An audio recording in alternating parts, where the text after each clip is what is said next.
Alors, on est avec Oli Fizet, musicien montréalais de plein de sortes de musique. En fait, là, tu fais autant du disco pas du folk, plus...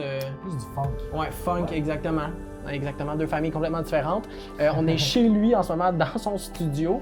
On va parler d'un truc assez précis, en fait, qui joue beaucoup avec ma création, en fait, ma façon de faire de la photo, l'utilisation de la musique en studio. J'utilise souvent la musique, en fait, avec mes sujets pour créer des émotions, pour les amener ailleurs. Je trouve que c'est une belle façon de les faire sortir un peu de leur tête. Dès que je mets de la musique, je sens tout de suite qu'il y a comme un détachement de la personne, puis elle se laisse plus aller. Donc, c'est ça, on va parler de la musique. Ça va être notre thème général de la journée. Un peu évident avec toi, je pense, quand même. C'est pas ma première journée avec cette thématique-là. Ouais. Exactement. Donc, ma première question, ça serait, tu arrives dans ton studio, tu veux créer, tu veux amener du nouveau matériel. C'est quoi, mettons, ton processus créatif? C'est quoi les premières choses que tu ferais? Bien, c'est sûr que c'est de jouer avec le matériel, de jouer avec des sons, de partir d'un instrument en particulier ou d'un son de synthèse, puis d'essayer d'avoir quelque chose d'inspirant. Le processus est différent, indépendamment si je crée pour moi, si je crée pour l'image, si je crée pour une chanteuse qui vient avec son texte, un peu des accords, puis on essaie de faire une atmosphère pour quelqu'un d'autre. Fait il y a autant de façons puis de processus que de chansons ou de pièces à écrire. Ouais. Mais l'important, c'est de prendre des décisions puis de se laisser influencer un petit peu par l'ambiance qu'on crée. Ouais. Puis si on parle, mettons, moins des outils, mais plus de... je sais pas comment tu vas aller chercher l'émotion ou dans quel mood tu vas te mettre. C'est important de trouver le contexte. Ouais, OK. Mais souvent, tu sais, justement, quelle émotion on veut véhiculer? Est-ce que c'est la même émotion aussi ou est-ce qu'on veut voyager à travers certaines émotions puis établir un parcours? Ça va se trouver facilement par rapport au texte, mais c'est... Moi, personnellement, dans mes chansons, à moi, c'est rare que je pars du texte pour aller vers... OK. Ouais, je vais partir de la musique. Puis souvent, c'est vraiment de créer une vibe, créer quelque chose qui donne envie de bouger. Moi, je suis bien gros sur le groove, le funk. Fait que je vais partir d'une émotion qui va être plus dans mon corps, plus physique que cérébral, je te dirais. Ouais. Donc, quand il y a un artiste qui t'approche, qui veut travailler avec toi en production musicale, est-ce que des fois, t'en as qui arrivent, qui ont juste « Hey, j'ai un texte, mettons, d'écrit, peux-tu me mettre une toune là-dessus? » Ouais. Ou c'est plus le contraire, qui arrive, t'as des tounes de fête, puis eux autres écrivent par-dessus? Ou, Ben, c'est souvent plus quelqu'un qui arrive avec une proposition, là, tu sais, j'ai mon texte ou j'ai à peu près une ambiance, puis on veut orchestrer ça. Je fais beaucoup d'arrangements, ces trucs-là. OK. Il peut arriver que moi, je crée des pièces, puis il y a des gens qui disent « Ah, ça c'est bon, envoie-moi les, je vais faire le texte dessus », mais c'est un peu plus rare dans mon cas. OK. Souvent, j'aide à carrément réaliser la pièce, là. Ouais. Je pars vraiment de saisir la vibe de la personne, puis de rendre ça en HD ou de rendre ça vraiment propre à sa vision. T'sais. Très cool. Comme j'ai dit tantôt, j'utilise souvent moi la musique dans le fond pour influencer mes sujets en photo.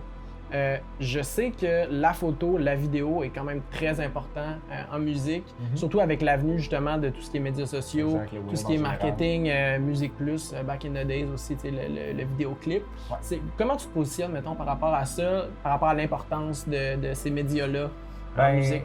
C'est rendu depuis les pochettes de vinyle, là, les gens ont besoin de regarder quelque chose en écoutant la musique. La musique en tant que telle suscite beaucoup d'imaginaire, mais on a encore beaucoup besoin d'une forte suggestion avant de choisir d'écouter cet album-là. OK.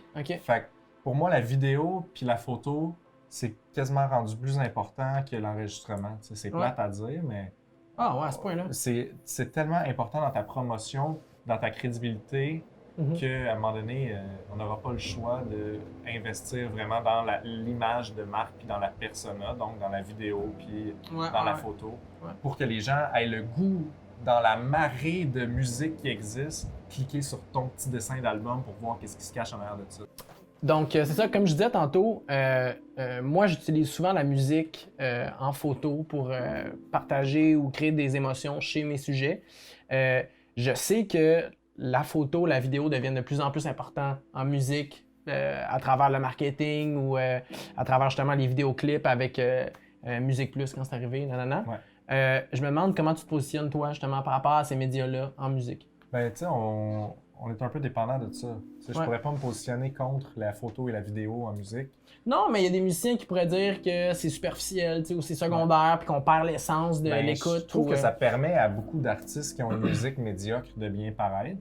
Ouais. Mais ça paraît à des artistes qui ont des bonnes visions de nous donner envie d'aller les écouter. Il y a des artistes qui seraient inconnus, qui font une super bonne musique, puis que leur visuel est tellement captivant que ça donne envie de les découvrir plus vite qu'après avoir eu genre 50 amis qui disent « Tu devrais l'écouter, lui il est nice, tu devrais l'écouter, la pochette est laide, je sais pas. » Ça influence vraiment beaucoup. C'est dommage parce que les gens devraient être un peu plus curieux que juste l'image, mais il reste que on est bombardé de nouvelles sorties, nouveaux albums, c'est impossible de garder le rythme puis de tout écouter. Ouais, il y a trop de musique pour pouvoir écouter toute la musique, autrement dit. Moi, en tant que musicien, je me dis d'avoir un bon vidéoclip avec une image qui est crédible, ça me donne beaucoup plus de chances de rejoindre beaucoup de gens qui vont avoir l'impression de consommer un produit d'un peu meilleure qualité parce que la présentation puis le fini est plus professionnel. Mais à travers ça, il n'y a pas une espèce d'élitisme, si on veut, qui se crée, qui fait que c'est eux qui ont accès à justement ces matériaux-là, puis aux créateurs de vidéos puis de photos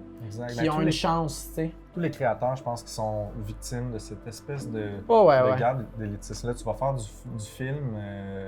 du cinéma, si t'as pas les moyens de te payer un crew qui a de l'allure puis des caméras qui ont de l'allure, ben ton produit va être moindre, même si le scénario est béton puis t'as des super bonnes idées, tu sais. Fait que c'est un peu la même chose en production en musique. Si t'as pas les moyens de payer des bons studios, tu le fais chez vous, ça sonne un petit peu moins HD, mais il reste que l'important, le monde veut des histoires, tu sais, autant en cinéma qu'en musique, le monde veut être diverti. Faut que le main de ton craft, là, si tu veux, là, faut que ce que tu fasses, tu le fasses pour vrai et que ça vienne de toi. Si en plus, tu es capable de t'entourer de gens qui vont comprendre visuellement ton atmosphère, ben là, c'est ça, c'est de créer des bonnes équipes. Mais c'est vrai que les gens qui ont plus de moyens ont accès plus facilement à une image crédible. Ouais, je comprends. On change un peu de sujet. Je me demande, une semaine, mettons, dans la vie d'Olivier Fizet, à quoi ça ressemble? Parce que je sais que tu es quelqu'un qui est super multitask. T'es pas l'espèce de musicien qui est juste constamment, mettons, en tournée, toujours guitariste pour la même personne. Tu sais, t'as plein de sortes de jobs. Amène-moi là-dedans. Qu'est-ce qui se passe? Comment ça se passe? Ça dépend des semaines. Il y a les semaines où je suis à la maison, il y a les semaines où je suis sur la route. J'ai fait beaucoup de tournées dans les dernières années à travers le Canada avec Improtéine, qui est un collectif d'Ottawa qui font dans les écoles franco-canadiennes de l'improvisation, des ateliers. J'ai joué beaucoup de musique pour l'improvisation. Et dans la ville de Montréal, autant que ce soit à la LIM, au Lion d'Or les dimanches, la Ligue d'improvisation montréalaise, à la CIA, au Café Campus les lundis, et j'en passe bon nombre de ligues. Fait que c'est sûr que quand je suis à la maison, j'essaie de rester proactif. Quand on n'est pas en spectacle, il faut toujours se trouver du développement à faire, soit de la pratique, soit de la conception. Mes semaines, c'est dur de dire une semaine. C'est un peu all over the place. Parce que c'est un peu ça mon métier. Moi, j'aime pas ça avoir justement la semaine type. J'aime ça quand toute la journée, chaque journée, c'est une journée spéciale. Quand je m'en vais dans une école avec des enfants, c'est la journée spéciale. Quand je m'en vais faire un show dans un festival, c'est la journée spéciale. Il y a une chanteuse qui vient ici pour qu'on arrange sa chanson. Pour elle, c'est sa journée spéciale. Elle vient voir un musicien. Fait que moi, on dirait que quand j'étais petit, c'était quelque chose qui me passionnait vraiment, la journée où je peux ne pas aller à l'école puis voir ce qui se passe en dehors de l'école cette journée-là. Autrement dit, c'est l'horreur du 9 à 5 qui t'intéressait pas. Là. Mais il reste qu'avec le temps, tu sais, je comprends le 9 à 5. Parce qu'il faut que tu organises ton temps. C'est calme, c'est le fun. Tu sais, c'est le fun de mettre le travail dans une case, puis après ça, de dire « Ah, il est passé 5, je fais juste des passe-temps. » Chez nous, puis c'est...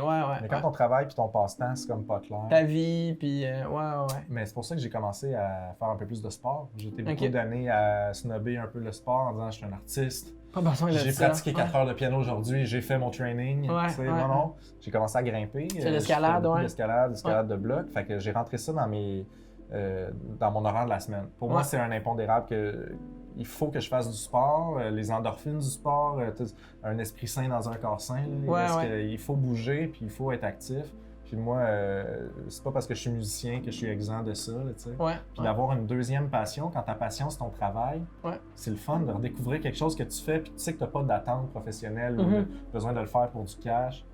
C'est ça. Moi, j'essaie de, dans ma semaine, varier les expériences, pour ne pas pour ne pas ne vivre que juste, tu sais, de la musique, de la musique, de la musique, de la musique. Ouais. Faut vivre des expériences si on veut que notre musique elle puisse transmettre des émotions. Si j'ai aucun référent des émotions que je veux transmettre, je serais pas capable de les transmettre. C'est sûr, c'est sûr. Fait que si je me mets à juste travailler, puis avoir des œillères, puis à pas penser à ma vie en tant qu'humain, ben, je sens que je suis un moins bon musicien globalement.